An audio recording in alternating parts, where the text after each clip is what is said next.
contest. If he gets stops, Yale have a chance. He's right at 50% right now in saves, and he's going to need to be above that today for Yale to come out with a win.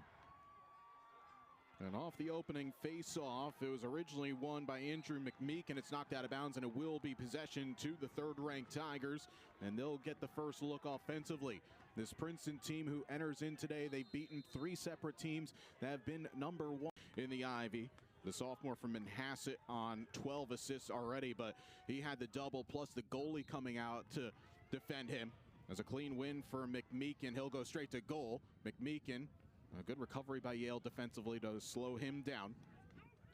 But back to Gately, a player who last year had 61 points over 17 games. And the only player for Princeton to have 30 or more goals and 25 or more assists in the first 2 years. And one of just 6 Tigers to have over a century of points in just 2 seasons.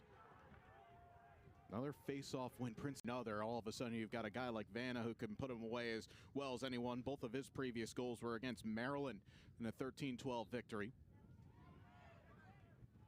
As again, Yale try to play for the wing. Nick Wehmeyer, he had it and then lost it. A twig gets snapped. It's going to be a violation. Need to win a ground ball. You saw Pisano on the side. If he had been able to get to that ground ball and pick it up, that possession ends, and you see a couple opportunities where Yale, if they can win the ground ball battle, they can finish and get the ball and get ahead. And also something for a Yale perspective that they need to do is win a restart. Princeton 4 for 4. Well, technically 5 for 5, but Nick Wehmeyer finds the GB, giving the defense a bit of a respite as the keeper Ryan Crotta coming way out of his cage. He likes to roam out of that crease, does the senior Crotta. Slow the game down, not get into a track meet. You look at the last 10 years or so, last 6 wins have all gone to Princeton when they've really gotten into those high-scoring affairs. Princeton's had the edge. The 6 games before that, it was all Yale when they were a little bit closer games, and that's what they really need right now. They're not going to be able to win a track meet, and so they've got to keep it close. Nick Wehmeyer able to win the face-off. That's back. Hands free from that angle. This will be possession back over to Yale on the push from the restart. Reynolds now 6 goals in the early part of his collegiate career. Former 4-star recruit out of the South. Do they have to rely on what they know best? Well, I think that looking at this Princeton defense, they really do very well when you slow it down, because they're just able to get that, create that space or create that friction and not let you get a good dodge so that you can draw a slide. Coming away with an overtime victory, that's going to do a lot of confidence for your group. As Yale with another violation from Princeton, they'll keep. And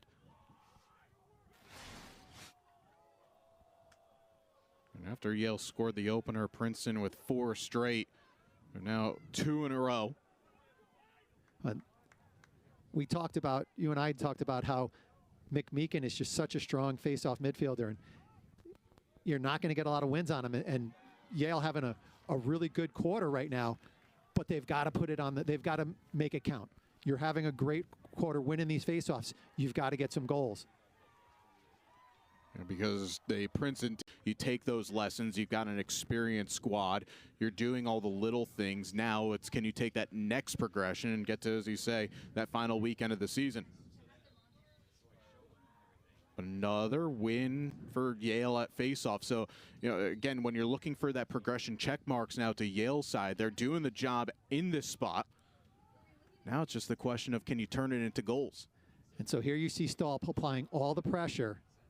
And more from Virginia, now 7 goals on the season. He had 2 points last week against Fairfield, and Wehmeyer, well, looked like he had a beat on it. And Princeton come away with it. Hunter Spies with the ground ball, the junior from down the road in Old Greenwich, Connecticut. Corners are nothing in this sport, and Luke did an excellent job to change up the angles mid to low. And again, you saw from that second angle how many bodies were in front of Crotta, not able to pick the ball up until it was nearly past him. And this is going to be a foul on Princeton, and Yale, especially with Wehmeyer absorbing some contact. He's won a fair few of those tough faceoffs. He's done a good job of using his speed. Mcmeekin's definitely got the size, but Wehmeyer's done a little bit of good job of getting ahead of him on the ground balls and then just absorbing the push from behind and getting the possession. Perspective, you know that you use the entire shot clock. Might have not gotten the A look, but you got a look nonetheless, as that's going to do it here for the first half. Yale found their way back into the second quarter. A stop there would have made it a 3-goal game going into the locker room, but it's the third-ranked Tigers who lead by 4 as we head to the intermission. Stay with us.